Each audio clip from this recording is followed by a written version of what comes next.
the Headwaters Resource Conservation and Development Council presents the Great Lakes Restoration Initiative.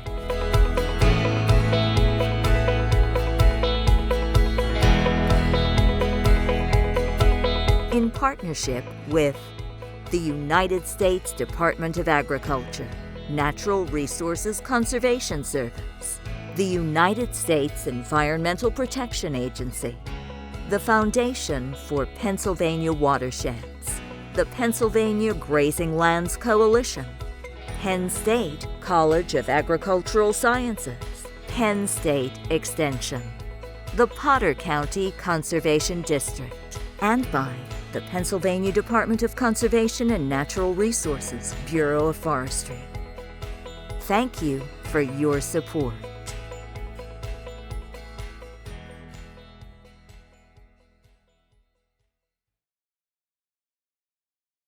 Hello, my name is J.B. Harrold. I'm a Grazing Land Specialist with the USDA Natural Resources Conservation Service located out of Somerset, Pennsylvania.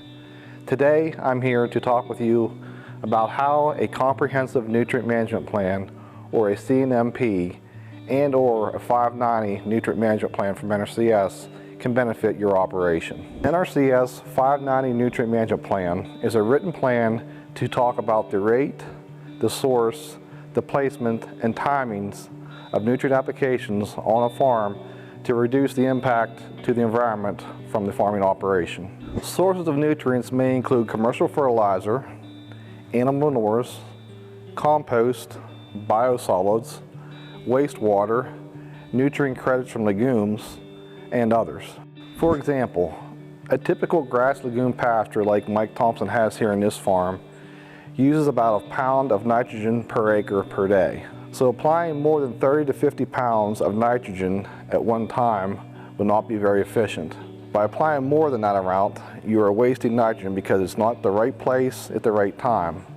Nitrogen is very volatile in the atmosphere, so what is not used in that 30 to 50 day period is either going to volatilize, run off, or percolate down to the groundwater. Another example talks about nitrogen application during the spring flush, when we have lots of grass in the spring.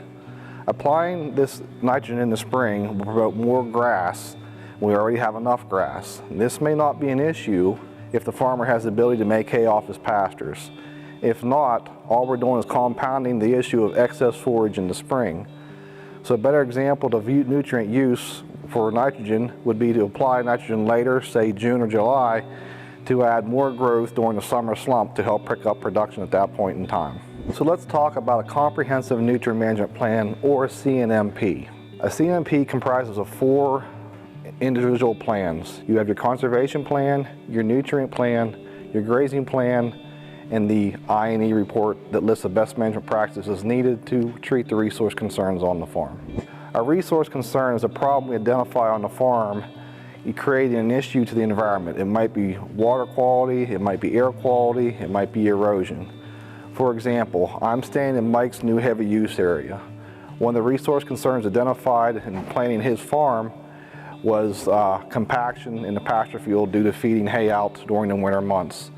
So to alleviate the compaction problem during the winter months, we're going to move the cattle into this heavy use area, feed them on here, and collect the manure and spread that according to Mike's 590 nutrient management plan. A comprehensive nutrient management plan, or CNMP, is needed if you want to work with NRCS on any manure type systems. Whether you're treating, storing, or applying manure, the CNMP is needed.